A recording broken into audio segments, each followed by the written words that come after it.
Muy buenos días a los radioescuchas que nos sintonizan en las frecuencias de Telemetro Radio, a quienes nos ven por streaming a través de Metcon Go, en las pantallas de RPC Televisión en señal de televisión abierta y a través de las plataformas de Telemetro Cuarto Poder en YouTube. Bienvenidos a la emisión de hoy, jueves 12 de enero del año 2023 de Cuarto Poder.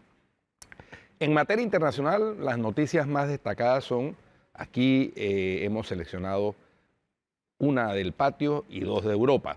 La del patio, en la vecindad. En El Salvador anoche, la Asamblea Legislativa de El Salvador, con amplia mayoría oficialista y prácticamente sin discusión, aprobó una prórroga más por 30 días del estado de excepción en ese país.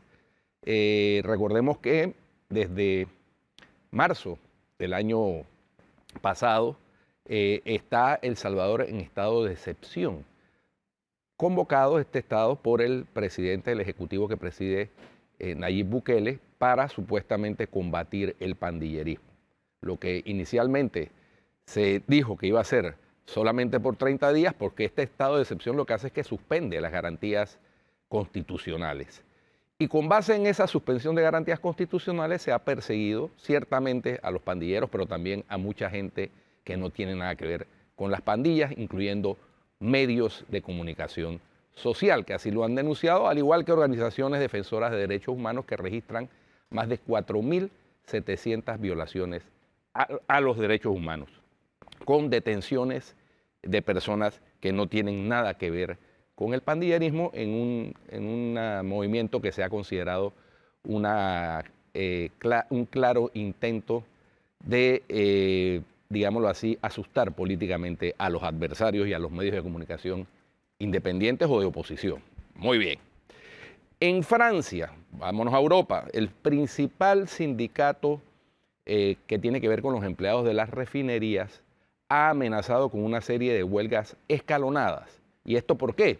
Esto es en protesta por el anuncio que hizo el gobierno del presidente Macron de que planea aumentar la edad de jubilación de 62 a 64 años. Esto para solventar una crisis que tienen allá también con el programa de invalidez, vejez y muerte, el equivalente de nuestro programa de invalidez, vejez y muerte. Así que el gobierno de Macron está tratando de prevenir que esto escale mayormente, pero ya está planteada por parte de las centrales obreras la situación de huelgas escalonadas en el sector de refinería, que es un sector energético muy importante para el gobierno de Francia.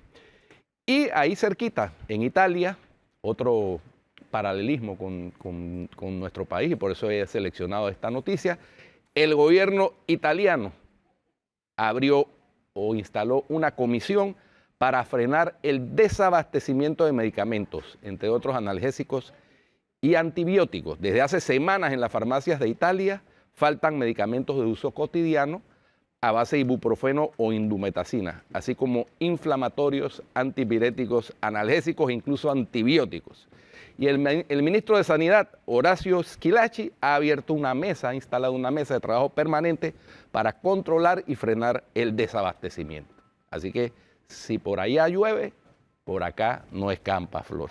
¿Qué te parece? Dos noticias en Europa que tienen que ver con situaciones parecidas que hemos enfrentado o iremos a enfrentar en el futuro.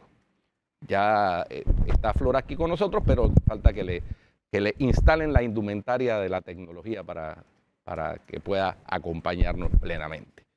Muy bien.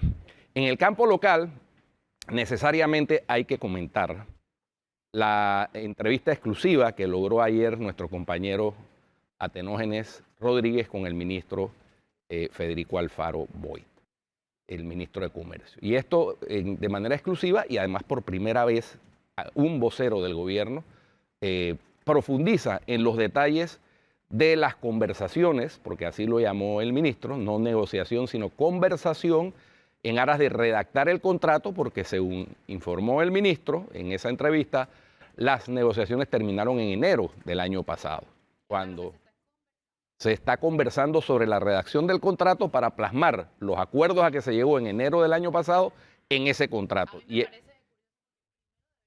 conversación y luego la negociación, no al revés, ¿no? Bueno, son metodologías, Flor, metodologías. Pero ciertamente es primera vez que un vocero del gobierno Habla. contesta preguntas sobre el tema y en una entrevista muy, muy larga, muy puntual, manejada de manera muy profesional por Atenógenes, planteando las interrogantes que todos tenemos desde hace más de un año. Porque es que me llamó la atención, Flor, no sé si a ti también, seguramente, que el ministro, cuando Atenógenes prácticamente le dijo que sería bueno que el gobierno informara, dijo, permanentemente hemos estado y informando. prueba de eso es que estamos aquí. En No, conferencias qué pena, de prensa. pero no. Yo, salvo que sean conferencias de prensa en secreto o imaginarias, yo nunca vi una conferencia de prensa sobre el tema, ni en enero, ni cuando estaban negociando, según el ministro, ni de enero para acá. Lo que sí ha habido ha sido comunicados de las acciones que ha tomado el gobierno, comunicados que a veces son confusos, ciertamente, porque usan contradictorios con la minera. Usan términos técnicos o comunicados desmintiendo lo que planteó la minera en su statement a principios de esta semana, pero les resultó incómodo. Conferencia de prensa como tal, esta es la primera entrevista que se da sobre el particular. Ha habido voceros aislados. Bueno, ayer el ministro confirmó que Patton Moreno Abad, la firma donde es socio el abogado Ibrahim Asbat, que vamos a tratar de contactarlo para la próxima semana, es una de las asesoras que representa al gobierno en esta conversación. En teoría, no negociación. La conversación, entre comillas, está sobre la base de pagar 10 veces lo que se paga hoy. Antes se había hablado de 12 a 16 veces, se habla hoy de 10 veces, 10 punto algo veces más de lo que se paga hoy, lo cual confirma que lo que se está pagando es un precio absurdo. Sí, no, eso es que eso no está ni en discusión. Ahí no hay ni, exacto, ahí no hay espacio para el debate. Los términos del contrato original de 1997, que era con Petaquilla Gold, son unos términos absolutamente lesivos para el Estado panameño. Eso no, y de ahí que está muy bien que el gobierno se haya sentado con la empresa a decir, oiga, esto fue declarado inconstitucional, la ley que aprobó ese contrato, de manera que hay que sentarnos a negociar para darle un marco jurídico adecuado y justo para de acuerdo con la ley, pero además para aprovechar revisemos estas cláusulas abusivas, porque eran cláusulas abusivas, Flor, cuando Panamá en el 97 no digamos que éramos inexpertos, es que no teníamos experiencia. Mira, yo creo que en minas de ese tamaño. Yo sí creo que es importante recordar un poquito la historia de esto, y es cuando los militares se empezó a caer la inversión extranjera y se pasa esta ley para incentivar la extracción de minerales metálicos con deducción de impuestos y con incentivos fiscales. Se establece entonces la regalía del 2%. Esto pasó con los militares. Cuando en Dara no pasó gran cosa, no se revisó. Cuando el Toro se dio esta concesión, en el cual no se llamó a licitación internacional como le establecía el marco de la ley minera. Luego con Mireya Moscoso tampoco pasó gran cosa. Con Martín Torrijos fue cuando se dividió la minera en dos, que era oro a cargo de Richard Pfeiffer, cobre a cargo de la empresa Inmet canadiense. Correcto. Exacto.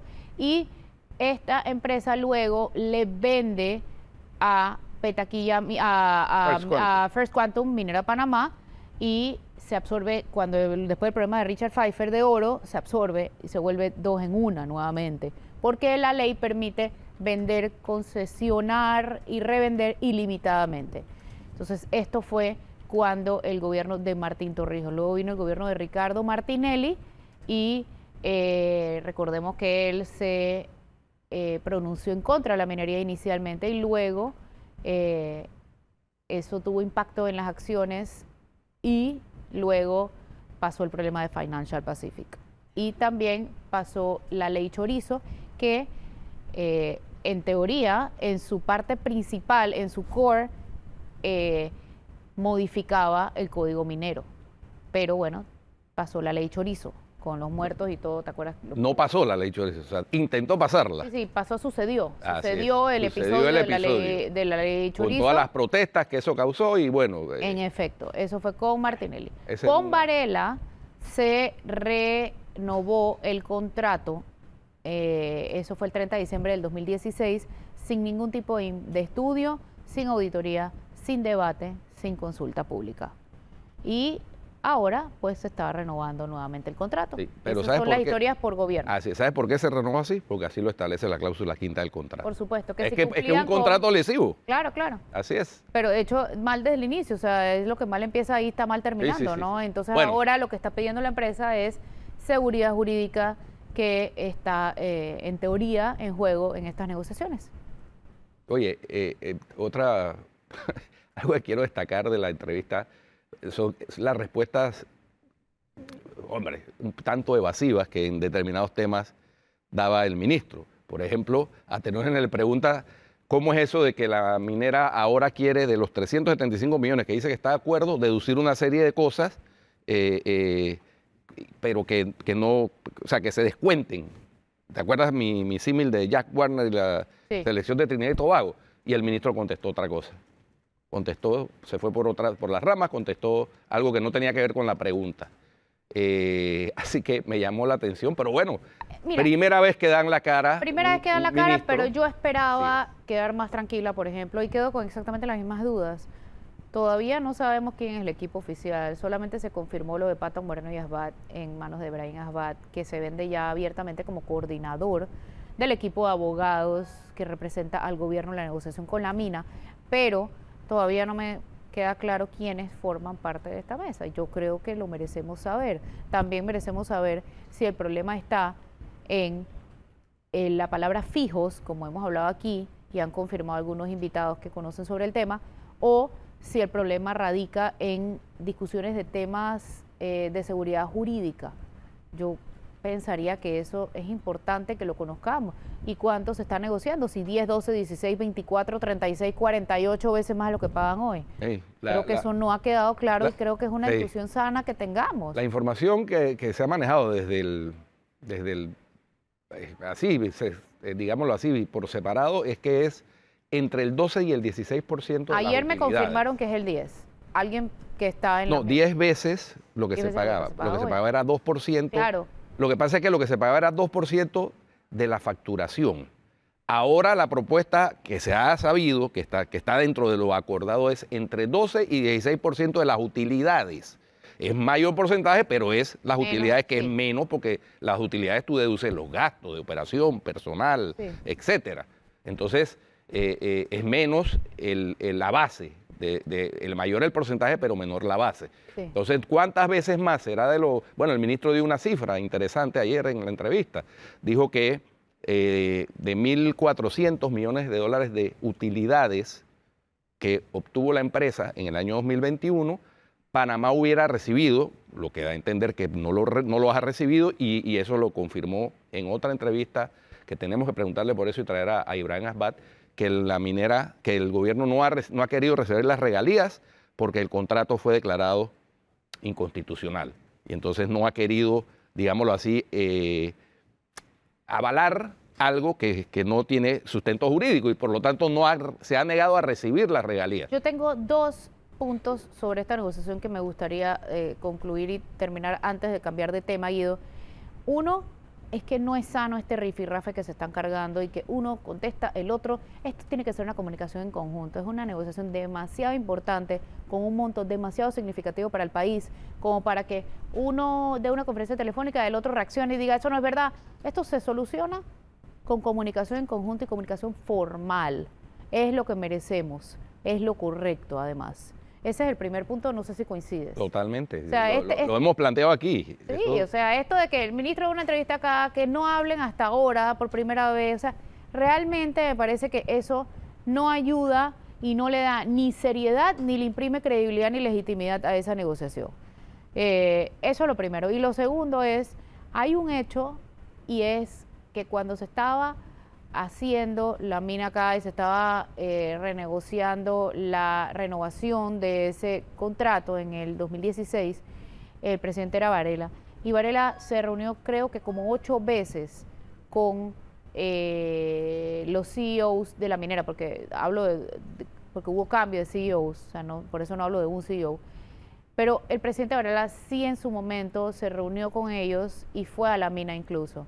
en este gobierno, el gobierno no ha querido recibir a el CEO de la empresa, no se ha reunido ni una sola vez con los representantes de la mina. Salvo en la mesa de conversación, Y de ninguno negociación ha ido previa a la y mina conversación. tampoco. Yo pienso que, si bien es cierto que los gobiernos no tienen que reunirse con cada inversionista que llega al país, estamos hablando de la mina. Estamos hablando de lo que representa una inversión el de 10.000 7% millones del PIB de exactamente. dólares, la inversión privada más grande que se ha hecho en la historia de la República. Es correcto. ¿Cómo es posible que el gobierno no haya querido sí, atender? Y han pedido cita, porque acuerdo. he visto comunicaciones de ellos pidiendo las citas al gobierno y el gobierno se ha negado a atenderlos. Y tú has- Yo creo que eso es una gran ñañequería y una gran malcriadez, además de una descortesía de niveles astronómicos. Porque, Flor, o sea, en este tipo de negociaciones, primero se aplica con mucha precisión aquello de que lo cortés no quita lo valiente. Es decir, el Mala hecho de que el crianza, gobierno oye. quiera plantear una posición firme en defensa de los beneficios para el pueblo panameño, como dijo el ministro Alfaro ayer como 4 veces en la entrevista, Claro. no significa que no puedan reunirse con su contraparte de la mina con la que están conversando, entre comillas, para definir el texto del contrato. Y si el gobierno lo que quiere es el contrato, porque eso es lo que ha dicho el ministro también, que aspiran y tienen la esperanza de que se llegue a un acuerdo en este contrato, en el texto del contrato, pues ¿por qué no reunirse al más alto nivel? sí. Eso no, yo no le veo ninguna Pero lógica. ni el más alto, ni el más mediano, ni el más chiquito. No, porque- Nadie ha querido atenderlos. Bueno, yo no sé quiénes estarán negociando por la mina, pero los negociadores de la mina están sentados con los negociadores del gobierno panameño. Sí, estamos Entonces- hablando de que en los últimos 4 años están pidiendo citas con el gobierno y no se las han dado ni una sola vez. Bueno. A mí me parece que eso es inaudito. Sí, ¿Cómo el no, presidente de la República no se reúne con ellos si le están pidiendo la cita? Esto no es Juan Pedro Los Palotes, o sea, esta es la inversión, como tú bien dices, más grande que se ha hecho en la historia de la República, la inversión privada más grande. Y el impacto en el Producto Interno Bruto y en las exportaciones del país Es enorme, es supera el importantísimo. 7%. O sea, así es. O sea, Entonces, bueno, más que descortesía, o sea, es como desinterés, es como desidia. Eso da una pésima imagen del país, además. y además, o no sé por qué no se quieren reunir, será que se sienten inseguros.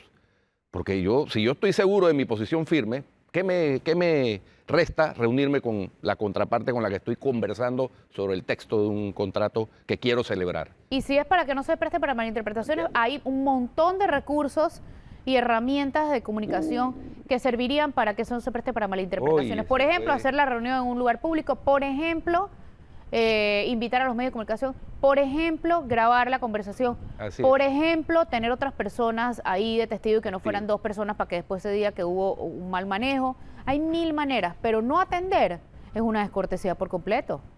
Y contraproducente para cualquier conversación. O sea, Sí, si sí, tú total. quieres llegar a un acuerdo con alguien en lo mínimo, valga la redundancia, es conversar con esa persona. Es correcto. Bueno, Digo, hay otro tema local. Ayer el anuncio de secuestro a los bienes de Foco.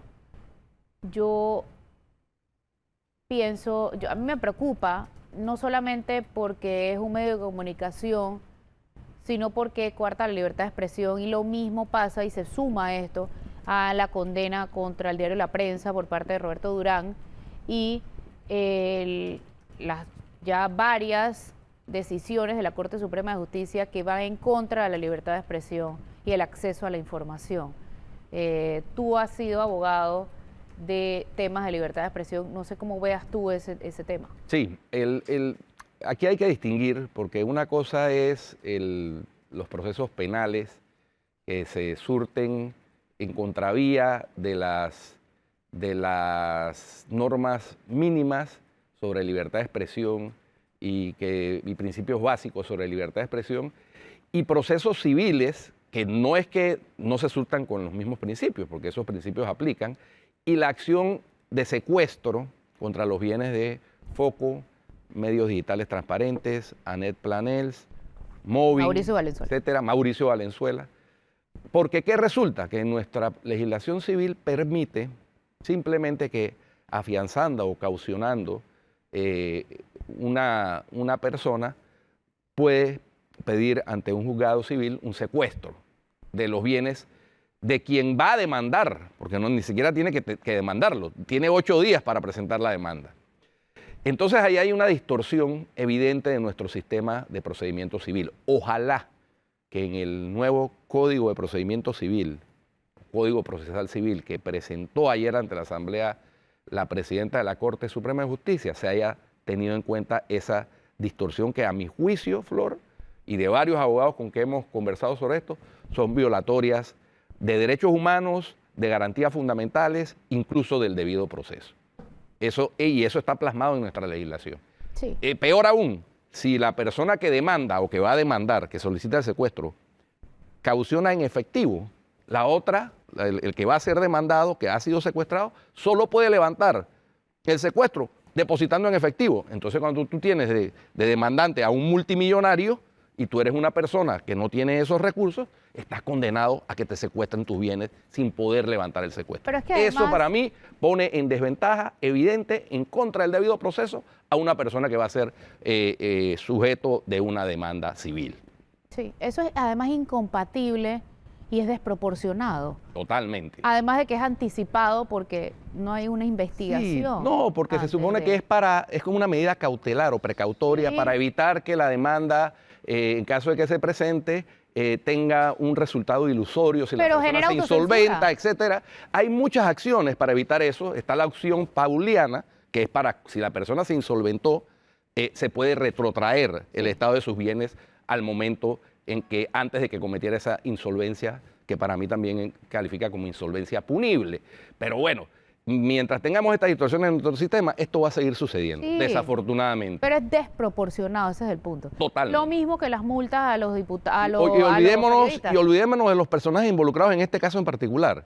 Porque sí, Sí, no, es que es un tema nosotros en la conceptual. oficina somos abogados de foco, pero en la parte penal, no en la parte civil. Sí, no, es que no se Entonces, trata de esto, es la suma de las cosas. Por eso hablé del tema de la Sí. prensa y por eso también hablé de las decisiones de la Corte en temas de transparencia últimamente. En lo de la demanda de Roberto Durán contra la prensa, que la prensa va a presentar, ya anunció recurso de casación, si la Corte insiste en mantener que Roberto Durán no es una figura pública, lo cual es absurdo, Sí. y que por lo tanto Disparate. las leyes de privacidad no deben inhibir la difusión de temas de interés público, eso es un principio sobre libertad de expresión del Pero Sistema Interamericano de Derechos 101. Humanos.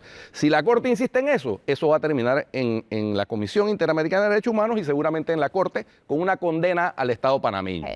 Y ahí ya no por la ley, para que cambien la ley, porque la ley está, sino por el criterio de los jueces, el mal criterio de jueces que no hacen el debido control de convencionalidad a la hora de decidir, de tomar decisiones judiciales. Sí, así es, así es. Y yo sí creo que la ciudadanía también tiene que tomar conciencia. Cuando secuestran un medio, lo están tratando de callar. Y si un medio calla, usted, ciudadano, deja de estar informado. No significa que es el único medio por el que puede estar informado, significa que usted como ciudadano tiene derecho a tener múltiples opciones de información para elegir la que usted considera que se apega más a la verdad o que quiere escuchar. Así es. Entonces, secuestrar un medio también es quitarle a usted su derecho a estar informado. Por eso es que debemos apoyar a los medios de comunicación, nos gusten o no nos gusten. Así es, porque esto vale para todos los medios, incluso para los medios en este caso, el futuro demandante, el que ha solicitado el secuestro, que tiene medios, que está en discusión cómo los adquirió, magnífico, pero son medios. Eso aplica también para esos medios. Y ellos son los primeros que hacen algarabía cuando ven algún procedimiento judicial que puede estarse moviendo en contra de ellos. Entonces, ojo, la libertad es un bien preciado. La libertad de expresión es fundamental en democracia. Y coartar la libertad de expresión con subrepticios y maniobras judiciales, porque esa es una maniobra considerada en otras legislaciones como SLAPP, ¿no? Juicios estratégicos para coartar la participación Acoso pública. judicial. Así es, acoso judicial. Y está más que claro, ¿no? Ahí está el video del señor Camacho, donde evidentemente lo que está es molesto por las publicaciones que ha venido haciendo Foco sobre el señor que solicitó el secuestro. Que además son publicaciones basadas en la verdad, no en inventos ni en Pero es bueno, calumnia es ninguna. bueno porque la verdad incomoda y no me refiero solamente a una publicación en específico ni de un medio en específico. Pero evidentemente no estás diciendo es mentira. Estás diciendo me molesta lo que dices. No significa que sea mentira. Sí, no, pues ese es el libre juego de ideas en un sistema democrático. Hay que tener tolerancia. Cuando eres figura pública, tienes que tener más tolerancia. El umbral de tolerancia aumenta. No significa que contar mentiras, significa que no puede ser figura pública para unas cosas y para otras no. Así es. Así que vamos a cambio. Flor, vamos a un cambio y regresamos con nuestra invitada para hablar también sobre el pH urbana, que hoy ya estamos a 12. prácticamente 2 meses y 12 días desde el infausto suceso de la explosión y no tienen respuesta de las autoridades. Que causó una situación inédita en Panamá. Vamos al cambio y volvemos.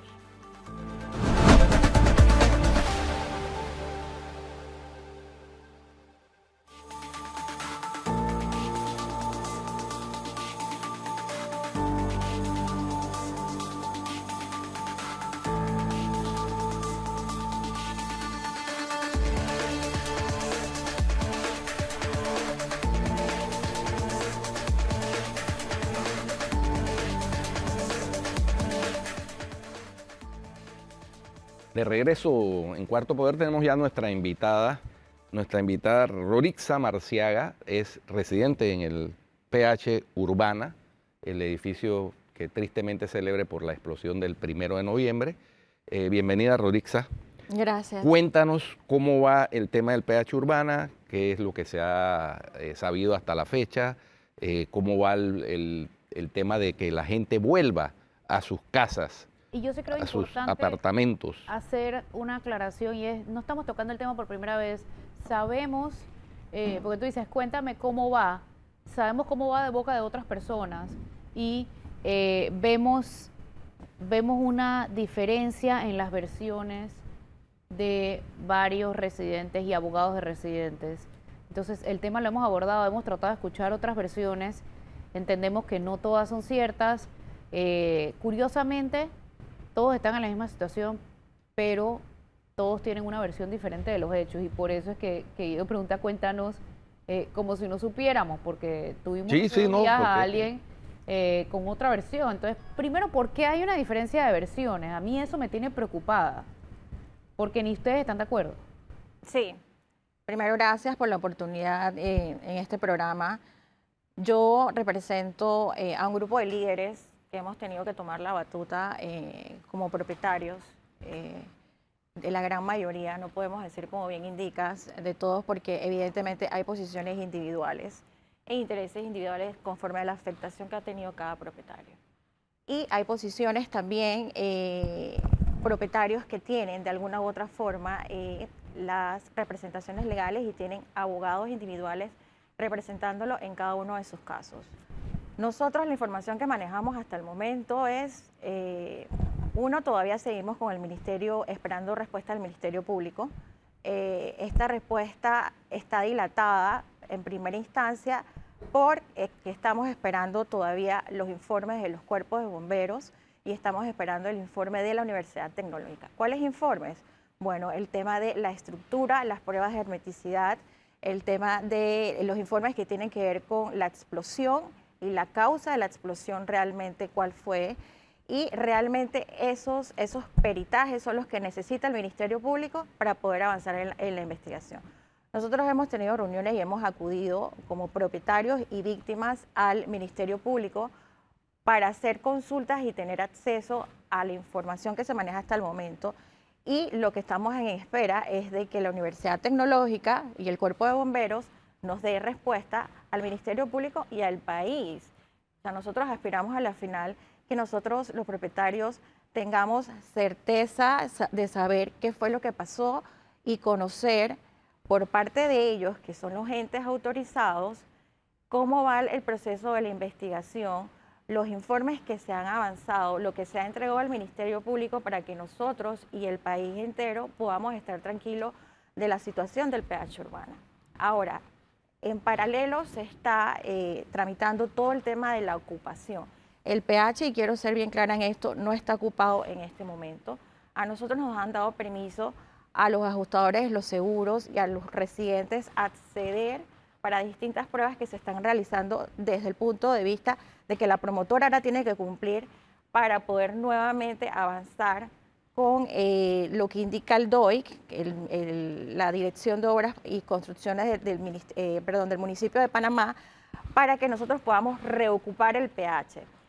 ¿Qué se requiere? Uno, inspeccionar cada unidad. Cada unidad requiere, uno, que vaya al ministerio, el municipio de Panamá, y que vaya a su vez la constructora y revisar si en efecto es habitable. Ahora, para que esto ocurra, tienen que darse los informes del Cuerpo de Bomberos de Panamá y la Universidad Tecnológica.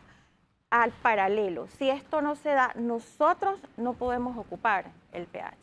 Lo único que sabemos, de informe de estructura es que se hizo una inspección visual, lo cual yo personalmente cuestioné en las reuniones que hemos tenido con la promotora, porque yo les dije, yo puedo tener una inspección visual también para efectos de la estructura. Yo necesito un análisis elaborado, completo, de los estudios que usted hace a nivel de ingeniería para saber realmente si la estructura está a salvo. ¿Tú qué piso vivías o vives? Piso 8. Yo no llegué a ocupar el peaje, pero mi piso es el piso 8. Yo no tuve gran afectación, salvo ventanas, pero sí tenemos propietarios que han tenido, que no necesariamente han estado en los pisos 11, 12, 14, que es donde se está realizando exactamente... ¿13 no había? No, acuérdate que los 13... Son mala suerte. Son mala suerte. Para algunos, pues para otros es buena suerte. Exacto, así es. Entonces, esos son los pisos de la investigación, pero tanto en la parte de arriba, es decir, los pisos 15 y 16, hacia abajo, también han tenido diferentes afectaciones. Entonces, ¿por qué también hay diferentes discursos? Porque obviamente los abogados y las partes interesadas en todo esto manejan diferente información porque no tenemos información de las autoridades. Oye, hay más peritos que residentes. Ahora, es una cosa hay increíble. más peritos que residentes. Pero el informe, yo decía el otro día que tuvimos a la licenciada Mabel Guerra acá, que el informe de las autoridades es fundamental, lo que tú planteas, tanto el del Cuerpo de Bomberos como el de la Oficina de Seguridad del Cuerpo de Bomberos, como el de la Universidad Tecnológica, y va a ser fundamental lo que decida el Ministerio Público. Que depende de esos informes. Que depende de esos informes. Obviamente la prueba de que la estructura no está comprometida, una prueba de ingeniería, no visual, porque visual, o sea, eso no dice nada. No dice nada. ¿Cuántos edificios se han caído que visualmente estaban perfectos? ¿No? Es correcto. Hay el de Miami recientemente. Entonces, es una prueba de ingeniería. ¿Cómo van esos informes? ¿Qué les han dicho? ¿En qué estado está? Porque yo he recibido información de que ya esos informes están listos. Pero no se lo han entregado al Ministerio Público. Incluso el abogado Jorge Gravilidis, aquí en Cuarto Poder, nos dijo de una serie de hallazgos que no se han revelado oficialmente. No se han revelado oficialmente, están en el expediente. Están en el expediente. Los abogados han tenido acceso, muchos de nosotros hemos tenido acceso al mismo. Dice mucho los expedientes, pero no se ha revelado aún nada porque necesitamos los informes que ha solicitado el Ministerio Público. Como bien indica Flor, hay un universo de informes por parte de la promotora, peritajes, por parte de propietarios que han contratado peritajes privados individuales, los del Ministerio Público que están soportados por la Universidad Tecnológica, que son varios, y a su vez el informe del bombero, que es crucial. Entonces, entiendo que ya han ido ¿El de los bomberos de que no se ha presentado? Para anexar, exacto, el de hermeticidad, para anexar, y otros también que le han solicitado para terminar la parte probatoria o de, el ministerio indicaba recaudo de pruebas, o sea, están recabando en este momento todas las pruebas y todos los informes para poder entonces seguir con la investigación. Entonces, Ministerio Público depende de estas dos instancias. Ok, veo una posición distinta entre la tuya y la de la persona que vino el martes respecto a la promotora. Okay. ¿Cuál es la posición respecto a la reacción que ha tenido? Bueno, la promotora, y tenemos que ser responsables, la promotora ha tenido 2 reuniones con nosotros y ha sido a solicitud de los propietarios, porque todas las comunicaciones fueron basadas en WhatsApp. Nosotros hemos querido y hemos sido muy pacientes recabando información por parte de ellos y la abogada que está representando a la promotora. A la final, ellos, como todavía mantienen propiedades y apartamentos, se sienten víctimas también de toda esta situación. lo cual nosotros decimos, ok, pero estamos en dos partes totalmente diferentes. Ustedes son víctimas, también nosotros somos víctimas, pero desde dos perspectivas totalmente diferentes, ¿no? Entonces, nosotros con la promotora apelamos a que sean mucho más conscientes de lo que han sido, y nosotros hemos en cada una de las reuniones hecho esa solicitud con ellos, de apoyar a que esto avance en todas las diligencias que ellas están haciendo con el Ministerio Público y en la respuesta para nosotros con los propietarios. Obviamente la intención es que volvamos al PH, ya iniciaron con las reparaciones de áreas comunes, por darte un ejemplo, a corregir fachadas, ventanerías, otros temas. Está la intención de que el municipio de Panamá vaya a hacer las inspecciones. Sin embargo, nosotros decimos, no vamos a ocupar hasta que tengamos, quién sabe, no, el informe del Ministerio Público, que puede durar, con todos los recursos que existe, puede durar más de 2, 3, 4 meses, pero sí necesitamos... Meses, años puede durar eso. Inclusive, pero sí necesitamos saber qué pasó. ¿Cómo podemos regresar nosotros, los residentes, al PH, si no sabemos qué tipo de anomalía se dio, si el sistema de la alarma funcionaba o no funcionaba, y que también hay peritajes de alarmas? O sea, hay peritajes de todo. Bueno, el ministro dijo... De gobierno. Sí, el de gobierno dijo más o menos ya de qué se trataba, ¿no? Se adelantó. Pensamos lo mismo, se anticipó. Es más que una estufa, porque la magnitud de la explosión, con relación a lo que él indicó, no lo digo yo, él lo dijo públicamente, que habían adelantos y se hablaba de una estufa, me parece que es muchísimo más que eso. Pero hay que esperar las investigaciones, y es lo que nosotros los propietarios necesitamos conocer, que Sí. hasta hoy no sabemos. O sea, lo que quizá el ministro, no sé, tratando de interpretar lo que quiso decir, evidentemente es una situación parecida a la que se dio en Costa Sur. Es decir, una acumulación de gas. La causa de la acumulación de gas es la que está por definirse. La causa y qué más falló alrededor. Así es, la No causa solamente de la la causa. acumulación de gas. Y cómo se acumuló el gas y dónde se acumuló el gas, ¿no? Porque evidentemente esto sí fue un eje o un punto central o focal, fue el apartamento 12B. 12B, correcto. 12B. Pero hubo afectación muy grande, Claro. no solamente en el edificio, sino en los edificios vecinos. Entonces hay que determinar efectivamente, porque yo también pienso que no fue que dejaron una estufa abierta y... No, ¿y qué pasó con el olor a así es, gas, las así es. alarmas? El olor a gas que venía ¿Qué siendo- tanto tiempo se acumuló para la magnitud de la explosión? O sea, son y muchas... cómo se acumuló y por qué se acumuló. por qué se Eso es lo que hay que acumuló. determinar Entonces, en no los es- informes correcto. de pericia. No es tan sencillo decir estufa, ¿no? Sí. Estufa y qué más. Sí. Entonces, Sí, porque nosotros también hubiera podido ser un calentador de gas también. o cualquier artefacto de gas, ¿no? No necesariamente la Correcto. estufa. Hay que ver qué fue lo que sucedió. Hay que ver qué fue lo que sucedió, Exactamente. es correcto. Y fuera de ver, bueno, nosotros necesitamos las garantías como propietarios en que me digas, bueno, cuáles son los correctivos en base a lo que sucedió. Porque es que si yo no sé qué es lo que pasó, yo no puedo establecer los controles y yo exigir como propietario ahora todas las certificaciones que se requieren.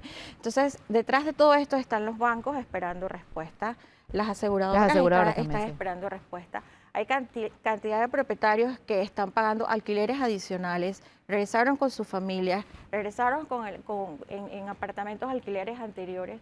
Hay muchas circunstancias, extranjeros que han tenido que regresar a su país porque simplemente aún no estamos recibiendo respuesta, por lo menos de los bomberos, en saber qué pasó. Sabemos que la investigación con el Ministerio Público va a tomarse un tiempo y están esperando todo esto, pero asimismo como una conferencia de prensa al principio o el 1 de noviembre por la causa de la explosión, nosotros requerimos, y el país, nuestros familiares, amistades, todo el mundo pregunta, ¿qué pasó? El país necesita saber, y esto debe crear un precedente al Sí, final. y ciertamente porque ya han pasado, o sea, 72 días. No es Sí, que 2 sucedió, no es que meses. sucedió ayer.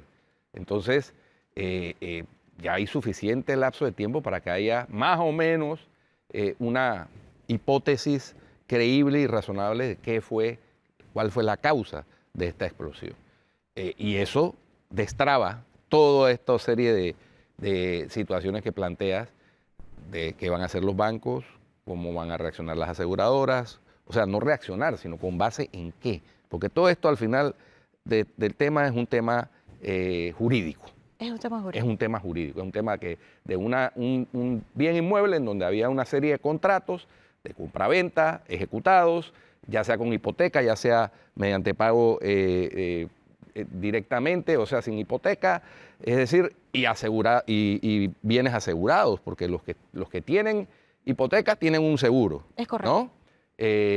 Hay otros que no, pero por lo general uno cuando compra un apartamento nuevo trata de asegurar su inversión, ¿verdad? Contra incendio, contra una serie de cosas. Que te lo Entonces, pide la hipoteca, exacto. Así, aparte que en los bancos te lo exigen, ¿no? Para la Exacto. hipoteca. Pero esto es jurídico y esto tiene que determinarse con base en informes técnicos, ¿no? Sí, sí, sí, realmente. Es así de sencillo. Realmente todo el mundo está esperando. Nosotros, la investigación lleva un curso y la ocupación del PH puede llevar otro curso, pero para que la ocupación del PH se dé, tiene que darse una serie de certificaciones que aquí están documentadas en la carta que emitió la Dirección de Obras y Construcciones, indicando la serie de requisitos que se tienen que cumplir, pero nosotros los propietarios hemos indicado claramente también a la promotora, sí, pero necesito más información de qué pasó. Así Entonces, es. a la final, Ministerio Público, nosotros sentimos que ha avanzado, ha realizado más de 80 entrevistas, ha recibido peritajes individuales, peritajes de la promotora, pero los principales peritajes que hacen falta son ya el informe de los bomberos y de la Universidad Tecnológica como entidades independientes en todo este trámite. Y nosotros también los propietarios, a la final, siempre preguntamos en cada vez que nos reunimos, y el informe, ¿y qué pasó? Y no sabemos nada. Bueno, vamos a esperar a ver qué sucede. Gracias por acompañarnos. Ya Gracias a volvemos, ustedes vamos a por cambio. la oportunidad.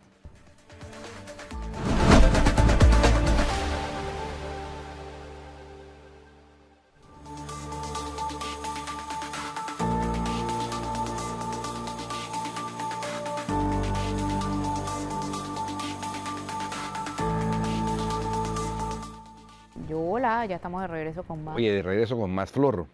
El incendio de Zona Libre, si Lleva bien, más de 48 horas. si bien fue confinado, todavía no se ha extinguido. Sí, Eso, están los bomberos dándole para que no se extienda. si yo tuviera en mi poder la decisión de tomar una acción urgente y necesaria, siendo autoridad del gobierno, lo primero que haría Agua. como prioridad número 1 para Colón es colocar hidrantes en la zona libre de Colón de manera adecuada y con suficiente cantidad de disponibilidad de agua. A mí me parece Para que esto no inaudito vuelva a esto no suceder, que porque eso esto no es se haya hecho. una tragedia, pero es una advertencia al mismo tiempo. Pero es que ya ha habido 17 advertencias, esta no es la primera vez y sí, no porque lo es que el soluciona. hombre es el único animal que tropieza 2, 3, 4 y Y 17 veces con la 400 misma veces piedra. con la misma piedra y Sí. nada.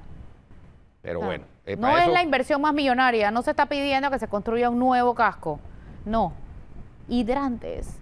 hidrantes, algo En tan este básico. país del canal de Panamá. No, llueve 9 meses al año, a veces 10. Mira, ahí están las imágenes. Hombre, Guido. eso da tristeza realmente, que el tema, independientemente de todo lo que puede ser el material combustible y demás, magnífico, que el tema del agua haya salido a reducir una vez, de la escasez de agua Una vez más. y de la falta de hidrantes, porque es que no puede ser que haya esas bodegas de ese tamaño gigantesco almacenando material combustible Químico. y no haya hidrantes en caso de una conflagración, de un incendio. No puede ser. Sí, 2 días después. Bueno. 2 días después. Oye, la conferencia de los magistrados del Tribunal Electoral ayer estuvo interesante, vale la pena comentar algunos aspectos. Uno sobre la fecha de la renuncia de los funcionarios, que habla de 6 meses antes de la elección. Ese es lo que está establecido en el Código Electoral. Claro, y después se habla entonces de que el factor no es la elección general, sino la elección Interna. primaria de los partidos. La elección primaria. Yo realmente, eso pone el tema sobre la mesa porque si fuera la de los partidos le tocaría al vicepresidente y ministro de la presidencia salir del ministerio, no como vicepresidente porque a eso no se renuncia, pero del ministerio ahorita, pasado mañana, el 15. Bueno, pero de es que enero. eso fue lo que el mismo Ellos mensaje que ellos mismos mismos mandaron. enviaron a su membresía. Es correcto. El que está en el gobierno, en cargos de mando y jurisdicción, y quiere ser candidato a las elecciones internas, tiene que renunciar a más tardar el 15. Y ahora entonces se habla de otra fecha, que sería marzo, y también se habla de octubre, noviembre. Habría que ver, pero entiendo que no renunciará el vicepresidente al Ministerio de la Presidencia en este mes. Habrá que esperar a ver la interpretación conveniente que le dan después de haber asegurado que la fecha sería el 15. Eso es correrse un chance, ¿eh? Porque si después interpretan que no podía renunciar porque después, si no puede así es, correr. y créeme que los que tenga como posibles adversarios van a tratar de utilizar Por supuesto. Pero sobre todo porque ellos mismos anunciaron esa situación en su favor, así que bueno. fuera de lo escrito en la ley, ellos mismos anunciaron enero como la fecha tope. Oye, para el y lo otro que anunció el Tribunal Electoral, como digámoslo así, haciendo lo destacable del sistema tecnológico de recolección de firmas, es que se rompió el récord de 1 millón de firmas recogidas por la totalidad de candidatos de libre postulación, en comparación con cuando el sistema era de libros no manuales, pues. Así que Y interesante. la UTP informó que el sistema pasa los estándares, digamos. Los estándares. Ahora, falta ver el curso de las investigaciones que debería haber adelantado la Fiscalía Electoral en caso de las firmas fraudulentas, porque eso es un delito electoral, delito penal electoral. Pero bueno. Más allá de un error. La carrera sigue por lo menos para la presidencia, sigue adelante la diputada Zulay, 71.588 firmas hasta las 6 de la mañana de hoy.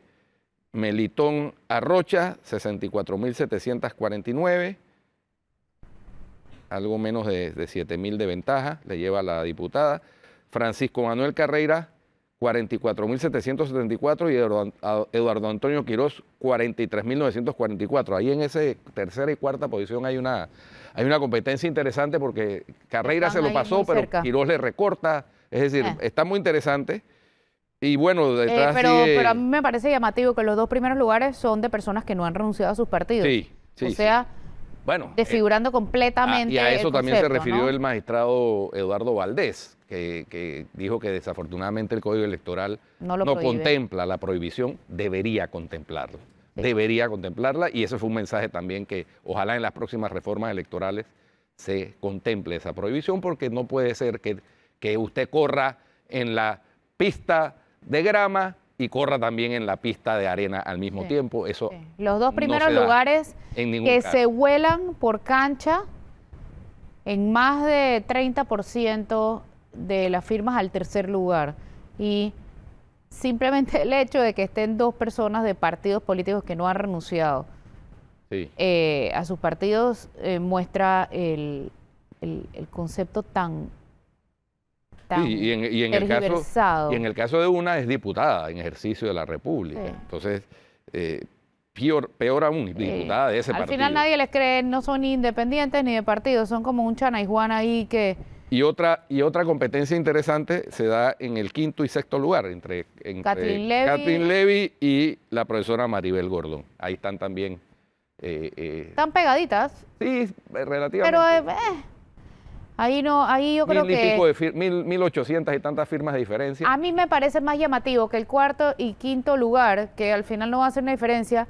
El aspecto llamativo es el de Dimitri Flores, porque tenía muchísima fuerza en la elección anterior y ahora el quinto lugar triplica sus firmas. Bueno, pero es que no tenía competencia también. Sí. Oye, recordemos hasta Gerardo Barroso. ¿Dónde anda Gerardo Barroso? Allá en el séptimo lugar. Imagínate, lleva 1.200. Pero mira, pero es que más llamativo que la competencia entre cuarto y quinto lugar me parece eso de Dimitri Flores, porque bajó muchísimo respecto a la elección anterior. Y el otro punto llamativo es María Vanessa Ford, que está después de Dimitri Flores. ¿Y por qué me llama la atención? Porque ella salió a realmente arrastrarse dándole su apoyo a Rómulo Rux de una manera incondicional, y eso le duró más o menos 3 días. Y entonces ahora ya no apoya a Rómulo Rux, ahora quiere correr como independiente, después de alabar enormemente a Rómulo Rux. Bueno. Y el otro llamativo, pues, es Gerardo Barroso, que le sigue a María Vanessa Ford por el papelón que hizo en la elección pasada. Son los llamativos, más allá de la competencia del cuarto y quinto lugar, ¿no? Bueno, pues. Que no van a hacer nada. Cosas de nuestra política. Así es. Nos vamos, Guido. Nos vamos, se nos acabó el tiempo. Mañana vamos a tener en Cuarto Poder a Domingo La Torraca con el informe de actividad económica, el informe mensual de actividad económica. Así que si usted sigue en Telemetro Radio, siga con el brunch y en RPC Televisión NCIS New Orleans. Hasta mañana. Chao.